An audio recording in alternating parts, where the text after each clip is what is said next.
Have you ever accidentally stayed on a Zoom call after a meeting and heard what your coworkers really think of you? Part 3. The day of the quarterly audit finally arrived. I walked into the office feeling calm, but my stomach was doing flips. Sarah, Mike, and Jessica were bustling around, putting the final touches on their presentations.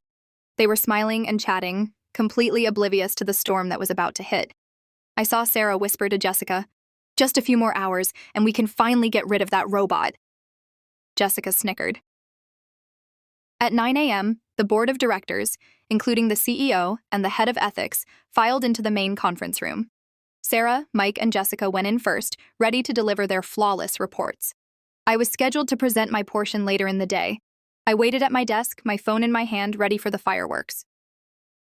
About 15 minutes into the audit, I heard raised voices from the conference room, then a gasp, and finally, an angry shout from the CEO. I pretended to be busy at my desk, but I was straining to hear. Suddenly, the door burst open. Sarah, Mike, and Jessica looked absolutely terrified. The head of ethics, Mr. Harrison, walked straight to my desk. He looked at me with a serious expression and said, "Can you come with me, please, and bring your laptop?" As I walked past Sarah, she tried to whisper, "What's going on?" I just gave her the sweetest, most innocent smile I could manage. Inside, I was cheering. Inside the conference room, the atmosphere was thick with tension. The board members looked furious. Mr. Harrison asked me to confirm my identity and then said, "We received an anonymous tip last night, along with a recording of a Zoom call.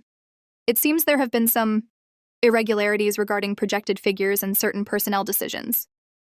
He played the recording. My own manager, Sarah, Jessica, and Mike, heard their own voices laughing about getting me fired, sabotaging my work, and even Sarah admitting to embezzling company funds to cover her tracks. The silence in the room was deafening. Sarah tried to deny it, but her face was ashen. Mike and Jessica started blaming each other. By the end of the day, Sarah, Mike, and Jessica were all escorted out of the building by security. Not only were they fired on the spot, but Sarah is now facing criminal charges for embezzlement. Mike and Jessica are being investigated for gross misconduct and corporate espionage for intentionally sabotaging my work. The CEO personally apologized to me. They offered me a promotion, a significant raise, and a leadership role overseeing a new ethical marketing team. I didn't just get my job back, I got sweet, sweet revenge. They thought I was a robot. Turns out, I was the Terminator. Thanks for watching, and remember, always record your meetings. You never know when you'll need the receipts. Like and subscribe if you enjoyed this story.